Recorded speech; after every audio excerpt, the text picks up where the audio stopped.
Good morning, this is seraph.millar, and this is the Advanced Group Concept Presentation 5 on cellular respiration.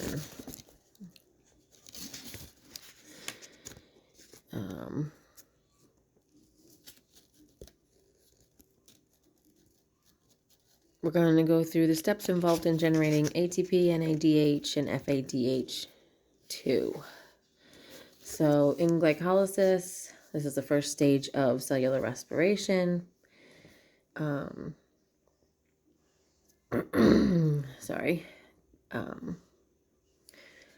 We will walk through all the steps, and glycolysis results in a net generation of 2 ATP. And then we're going to go to the pyruvate dehydrogenase complex, and that's going to also give us ATP, but generated through the NADH and the FADH. Okay, so in glycolysis, we are going to go from glucose to glucose 6-phosphate, and that is actually going to consume an ATP. So we're going to be -1 ATP here from our glucose 6-phosphate. We go into fructose 6-phosphate. When the fructose 6-phosphate turns into fructose 1,6-phosphate, we also use a 1 ATP here. So that's going to give us another -1 on the ATP.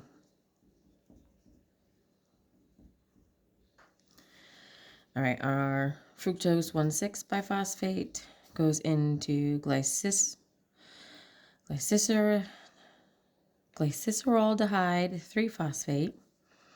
That turns into 1,3-biphosphoglycerate, and that is going to give us 1 NADH. So we're going to have a +1 NADH. From there, our 1,3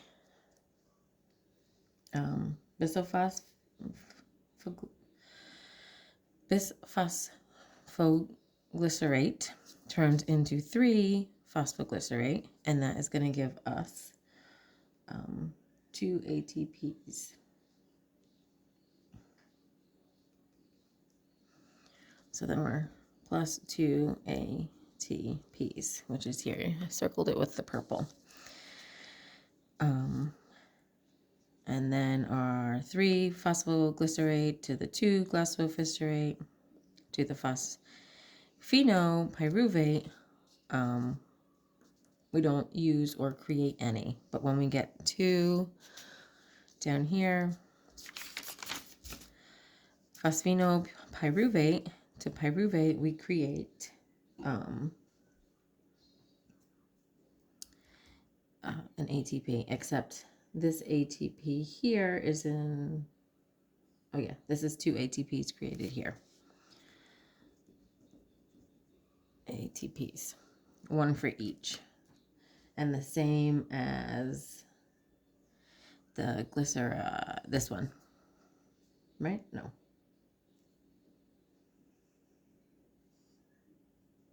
Yeah, this one is 2 ATPs, 1 for each of the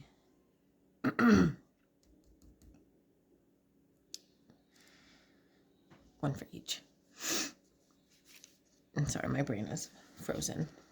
So then once we get to pyruvate, we go to here. This is our pyruvate, and it turns into acetyl-CoA through the pyruvate dehydrogenase complex, and it kicks out an NADA and an NADH. So we've created 2 NADHs here. Oh, forget the 2. Okay, and then from our acetyl-CoA, it goes into the citric acid cycle, also known as the Krebs cycle. So let's see, it's so little. So we start with the isotrate to the alpha ketoglutarate, and that is going to give us right here. You can see it kicks out 2 NADH. So then from our alpha ketoglutarate to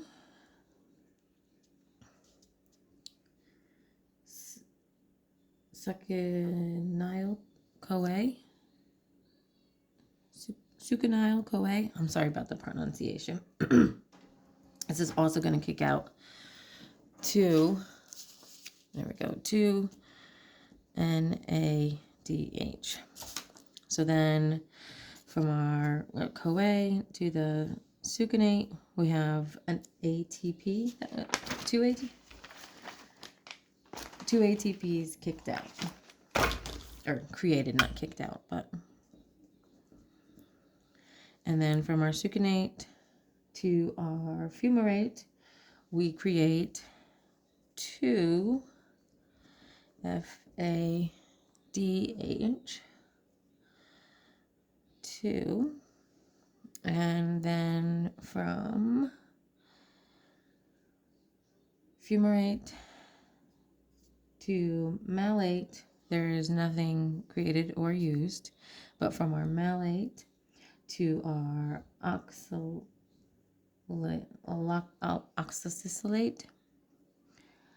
we create 2 NADHs. DH. Okay, so this should be how we're going to create them. So we have to remember that for every 1 NADH, we create, this equals 2.5 ATP.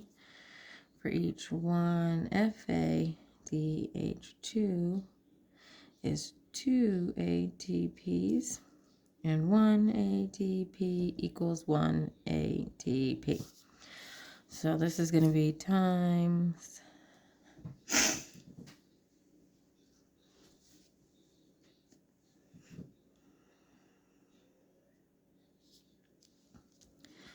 2.5, and this is actually a 2, not a 1, sorry.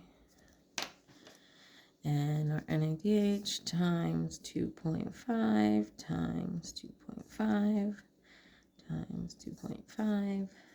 The FADH is times 2 times 2.5. 4, 5, 5, 5, 5. So let's count up what we have for ATPs. So we have 9, 10, 11, 16, 21, 27, 28, 29, 30, 31, 32, 33, 34, 35, 36. That's not right. What did I do wrong?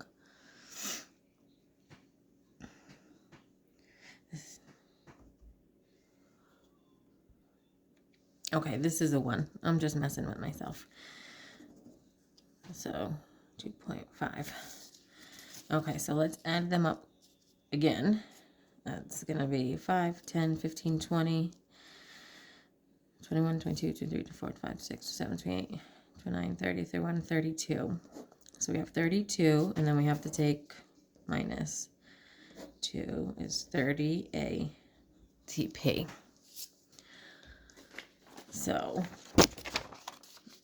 as you can see, as we go through, we create an ATP here, here, and the NADH turns into ATP, ATP here, and ATP here. Our pyruvate dehydrogenase complex kicks out an NA, well, we actually want the NADH. And then our Krebs cycle kicks out an NADH That's 2, that's 4, that's 6. The ATP is 7, 8, and our FADH is 9, 10. So based on my math, 1 glucose, 1 glucose, when it goes through glycolysis to the pyruvate dehydrogenase complex to the citric acid cycle, this is going to create 30 ATP. And I did leave out that half. This is a 0.5, so technically it could be 31 if you round it up, or 30 if you round it down. But those halves, they get a little tricky on you.